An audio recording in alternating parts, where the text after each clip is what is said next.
नमस्कार, मैं हूं ज्योतिषाचार्य राजेश। अपनी किस्मत अपने हाथ में आपका स्वागत है। आप कभी कभी अनायास या इच्छावश या आपको इच्छा होती है कि हम धन के लिए कोई ऐसा यंत्र ले जिसकी पूजा करें तो निश्चित तौर पर वह हमें लाभ दे, घर में सुख शांति दे, धन वैभव दे।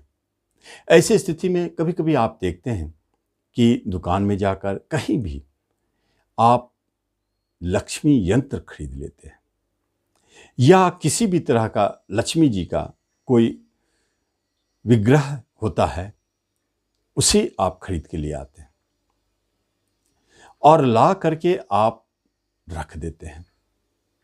आपके मन में क्या चल रहा है? चल रहा है कि हम लक्ष्मी जी की पूजा कर रहे हैं, यंत्र की पूजा कर रहे हैं, विग्रह की पूजा कर रहे हैं जो हमें धन देगा। यंत्र हो या विग्रह हो, आप एक बात जानें, वो जब तक चैतन्य नहीं होगा तब तक लाभ नहीं देगा।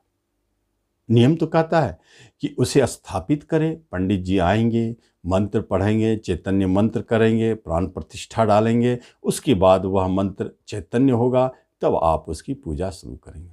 लेकिन आपको किसी पंडित से कोई लेना देना नहीं है, किसी से कोई मतलब नहीं। आपने खरीद लिया, बाजार से ले आया, उसे शुक्रवार के दिन आपने पूजा शुरू किया या किसी शुभ मुहूर्त में, जैसे होली, दिवाली, दशहरा, आप जो अच्छा मुहूर्त होता है उसमें आपने स्थापित किया। सोचे कि इस तरह से अपने से कैसे इसे स्थापित करें, चैतन्य करें। आप पूजा शुरू किए, पंचोपचार उसका पूजा कर दे, यंत्र का, विग्रह का।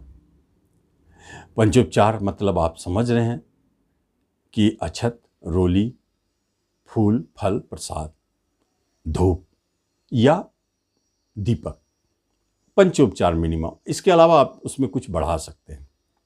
आपने पूजा किया और उसे चैतन्य करने के लिए कुछ नहीं करे, एक सिंपल सा उपाय है। बाजार से जब आप ये खरीद रहे थे उसी समय एक कमलगट्टे का माला भी खरीद ले और उस माले को आप उस विग्रह पर या उस यंत्र पर इस तरह से डाल दे, अर्पित कर दे, उन्हें चढ़ा दे।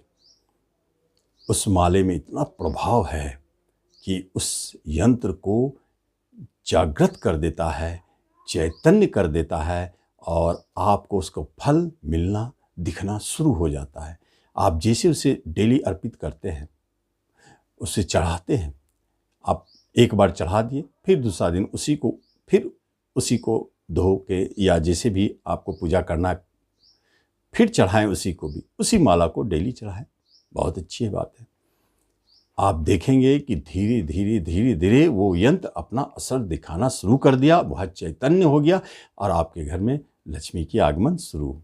पता कैसे चलेगा कि लक्ष्मी जी का आगमन हो रहा है? कहीं न कहीं से सबसे पहले कोई न कोई ऐसा संकेत धन से जुड़ी हुई अवश्य दिखाई देगा।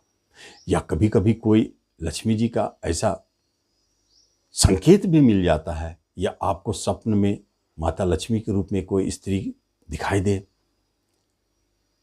तो अभी समझिए कि वह मंत्र चैतन्य हो गया और काम करने लग गया। इस तरह मंत्र के चैतन्य होने का प्रभाव को आप देखेंगे और उसका लाभ भी लेंगे। आप आजमा के देखें, अच्छा लाभ देगा। धन्यवाद।